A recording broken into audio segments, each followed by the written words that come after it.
আজ পয়লা শ্রাবণ। খোকন, আজ তোর জন্মদিন। তুই যখন জন্মেছিলি আমরা তখন যাদবপুরে নতুন গড়ে ওঠা কলোনির ডালের ঘরে। তোর স্কুল মাস্টার বাবা সেই হ্যারিকেনের আলো জ্বলা ঘরে আনন্দে আর খুশিতে ঝলমলে হয়ে উঠেছিলেন তুই আসার পর। তোর নাম লিখেছিলেন সুকল্যাণ। মানুষটার মনটা ছিল শিশুর মতো, অভাবে অনটনে বেঁচে থাকার নানা দুর্বিপাকেও ভেঙে পড়তেন না কখনো। সকলের ভালো চাইতেন মন থেকে। বলতেন, দেখো, একদিন এই দেশের মানুষ ঠিক খুঁজে পাবে মুক্তির পথ। শোষণ থেকে মুক্তি, দারিদ্র্য থেকে মুক্তি, অশিক্ষা থেকে মুক্তি। আজ পয়লা শ্রাবণ। খোকন, আজ তোর জন্মদিন। ছোটবেলায় তোর মনে আছে আমাদের ভাঙা মেঝেতে বাক্স থেকে বার করা সেজো মাসির হাতে তৈরি আসনটা পেতে দিতাম। সামনে রাখতাম ঠাকুরের আসনের প্রদীপখানা। তুই বসতিস বাবু হয়ে চুপটি করে।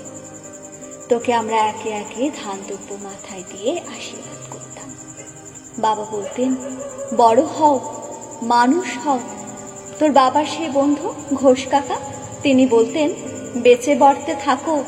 তুই জিজ্ঞেস করতিস, মা, বর্তে মানে কি মা? আমি শুধু তোর মাথায় ধান দ্রব্যই দিতাম, বলতাম না কিছু। শুধু মনে মনে বলতাম, ঠাকুর, আমার খোকনকে মস্ত বড় মানুষ করে তোলো। আমার খোকন যেন সত্যি মানুষ হয় ঠাকুর। ওর যেন কখনো কোনো বিপদ না হয় ঠাকুর। অভাবের সংসারে ওই একটা দিন, পয়লা শ্রাবণ। কষ্টের পয়সায় একটু বাড়তি দুধ নিতাম, পায়েস রান্না করে দিতাম তোকে। তুই খুব ভালোবাসতিস পায়েস খেতে। তোর বাবা বাস স্ট্যান্ডের দোকান থেকে নিয়ে আসতেন তোর প্রিয় মিষ্টি ছানার গজা। সামান্য স্কুল মাস্টারিতে কি বা আয় হতো, ঘরে বসে ছাত্র পড়িয়ে আসতো কিছু। দাও দাও অভাবের আগুনে সে রসদ করতে সময় লাগতো না। তোর বাবার জামা সেলাই করতাম আর বারবার বলতাম, আসছে মাসে একটা জামা বানিয়ে নিও।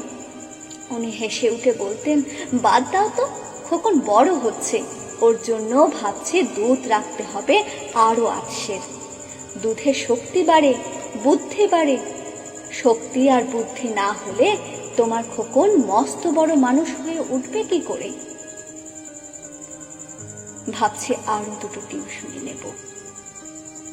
ছাত্র পড়িয়ে পড়িয়ে মানুষটা দিনের শেষে ক্লান্ত হয়ে যেতেন। বারান্দার ধার ঘেঁষে যখন রাতের অন্ধকারে জোনাকির ব্যস্ততা, আর ঘরে তোর পড়া মুখস্থ করার একটানা সুর আমাদের কলোনির ভাঙ্গাচোরা বাড়িটাকে জীবন্ত করে রাখত, তখন বলতেন আমায়, খাওয়া দাওয়া একটু করো, তোমার চেহারাটা বড় ভেঙে পড়ছে দিন দিন। শাড়িটাও তো দেখছি বেশ ছিঁড়েছে। কালই আমি ফেরার পথে একটা শাড়ি নিয়ে আসবো, ধারেই আনবো। আমি বলতাম, ধুর, সামনে খোকনের উঁচু ক্লাস, কত বইপত্র কিনতে হবে, কত খরচ। উনি দীর্ঘশ্বাস ফেলে চুপ করে যেতেন। জোনাকিরা নিঃশব্দ অদৃশ্য আলোর আলপনা আঁকত উঠোনের আগাছার ছবি। আবহ সঙ্গীতের মতো তুই ভেতরে বসে পড়া মুখস্থ করতিস, ইতিহাস, ভূগোল, গ্রামার। ঈশ্বর আমাদের নিরাশ করেননি। তুই কত বড় হলি, সব পরীক্ষায় কত ভালো ফল হলো তোর। বাবা বললেন, আরো পড়ো, উচ্চ শিক্ষায় উচ্চ সম্মানের একমাত্র পথ। তুই আরো পড়লি, তারপর তোর চাকরি হলো কত বড় অফিসে। মনে আছে খোকা, প্রথম মাসের মাইনে হাতে পেয়ে তুই কত কি কিনে এনেছিলি? তখন তো আমরা উঠে এসেছি শ্যামবাজারে, 2 কামরার বেশ সাজানো গোছানো বড় ফ্ল্যাট। তোর অফিস থেকেই তো দিয়েছিল। সেই বাড়ি, সেই ঘর, সেই বেলকনি, কত স্মৃতি, কত ছবি। ওই বাড়িতেই তো আশ্বিনের ঝোড়ো বিকেলে, তোর মনে আছে খোকন, তোর বাবা যেদিন তাতে চলে গেলেন, মনে আছে? তুই বাবার বুকের উপর পড়ে যখন কাঁদছিলি হাপুস নয়নে, সদ্য স্বামী হারা আমি সেদিন তো সে অসহায় মুখ দেখে আরো বেশি করে ভেঙে পড়েছিলাম। তোকে বুকে টেনে নিয়েছিলাম ছোটবেলার মতো, বলেছিলাম কাঁদিস না খোকন, আমি তো আছি। আজ পয়লা শ্রাবণ, কলকাতা থেকে অনেক দূরে মফস্বলের এই বৃদ্ধাশ্রমে আমি একেবারে একা খোকন। তোকে বড় দেখতে ইচ্ছে করছে রে, তোকে, বৌমাকে আর ছোট্ট রিন্টুকে। তোরা এখন কত দূরে সল্টলেকের মার্বেল বসানো ঝকঝকে বাড়িতে। আজ তোর জন্মদিনের নিশ্চয়ই খুব বড় পার্টি হচ্ছে, তাই না রে খোকন? লোকজন, হইচই, খাওয়া দাওয়া, খুব ভালো, খুব ভালো। খোকন, আজ পয়লা শ্রাবণ। আমার বড় মনে পড়ছে যাদবপুরের ভাঙা ঘরে রাত্রে তুই আমার পাশে শুয়ে মাঝে মধ্যে হঠাৎ খুব ভয় পেয়ে জড়িয়ে ধরতিস আমাকে।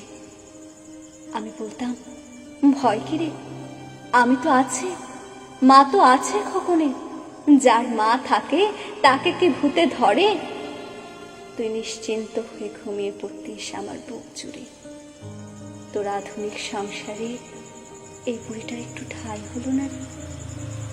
প্রতিমাও তো মা, ওরও তো আছে আমার খোকনেরই মতো কোল আলো করা এক চাঁদের টুকরো। কিন্তু সময়ের কি আশ্চর্য পরিবর্তন খোকন, তুই বোধহয় এখন আর পায়েস খাস না, তাই না রে? তুই জানিস না খোকন, আজ আমি সকালে পায়েস রান্না করেছি, হ্যাঁ, তোরই পাঠানো টাকায়। সারাদিন সেই পায়েসের বাটি সামনে নিয়ে বসে আছি রে। এখানে এই বৃদ্ধাশ্রমে আমার একলা ঘরে আর কেউ নেই। তুই একবার আসবি খোকন, একবার, শুধু একবার।